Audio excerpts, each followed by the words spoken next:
I commend the bill to the House. I call Dennis O'Rourke. Thank you, Mr Speaker. It is rather sad that New Zealand First cannot support all of the 3 alcohol reform bills we now have before us. We will be able to support the local government alcohol reform amendment bill and the summary offences alcohol reform amendment bill, but we will not be able to support the sale and supply of alcohol bill, which forms the main part of the alcohol reforms. The expectations of the public that these reforms would make a difference were very high. That expectation has not been met by this legislation. The expectation was that the public's majority view of the needed reforms would be delivered, and that expectation is not being met either. The result is that this government's attempt at the reforms needed around alcohol is a failure. What we can expect is that some of the worst behaviour around alcohol abuse will carry on unabated this Christmas and New Year period.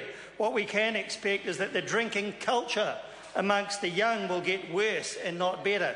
What we can expect is that the rate of harm to young drinkers in particular will accelerate and not improve, because this government has made it clear to them that all is well, that they should carry on just as they are. And that's not what the public of New Zealand want. What we can also expect is that the big commercial interests in alcohol will be feeling very well satisfied with the legislation as it now is, because, Mr Speaker, they are well and truly off the hook. The truth about this legislation is that it is an opportunity lost. It's an opportunity lost to send a message about the awful drinking culture, especially amongst the young in this country.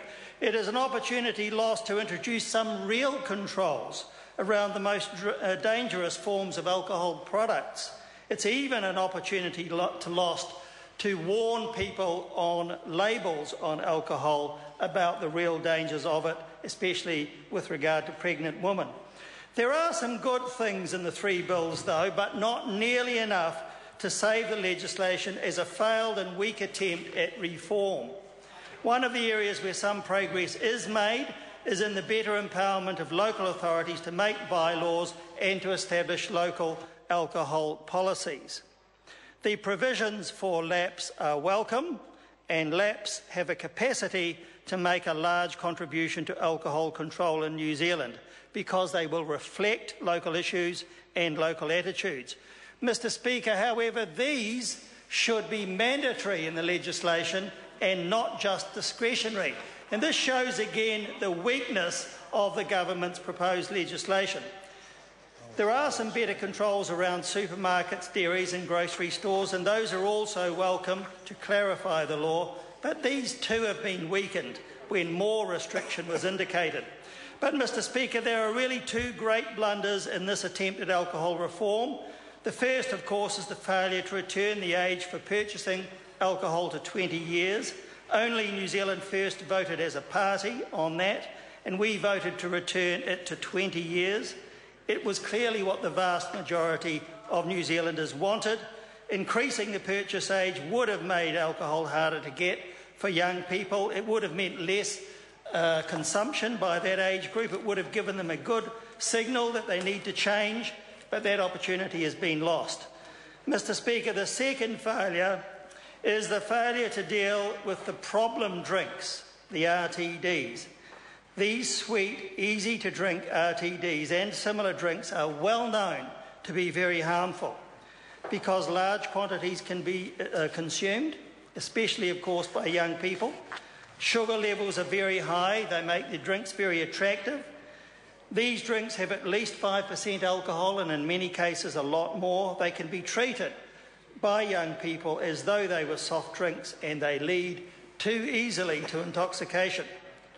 They are pushed and priced to sell by alcohol producers and sellers. They are condemned by the experts and the Law Commission as one of the drinks most potentially harmful to our young people. And what has this government done? It said, well, maybe we'll do something about it in the future. And that's not good enough.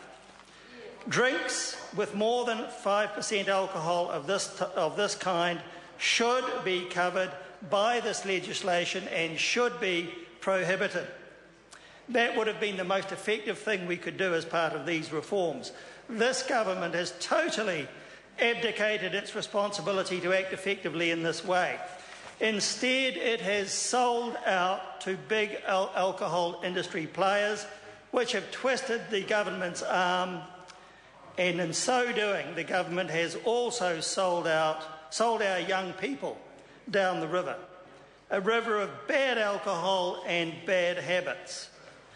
The government says that it's got assurances that the alcohol industry wants the chance to introduce its own measures to limit the production and the sale of these drinks. But, Mr. Speaker, that does not explain at all why the government should not be prohibiting and regulating these drinks right now. And in fact, by providing a level playing field, requiring all industry operators to do the same, would assist and not hinder industry cooperation.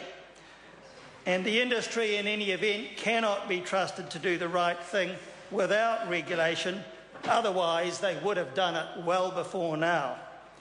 And it is very uncertain in the end what the industry will do without the guidance of regulations.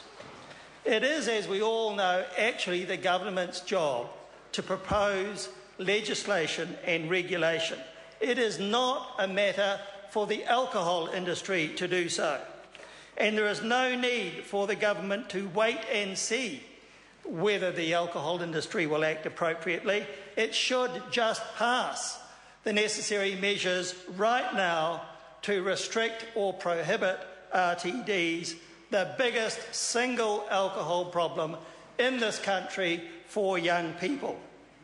So for those reasons, Mr. Speaker, New Zealand First cannot support such weak and watered-down legislation, except for the few areas of advantage, and I refer especially to local alcohol policies, which can make a good contribution.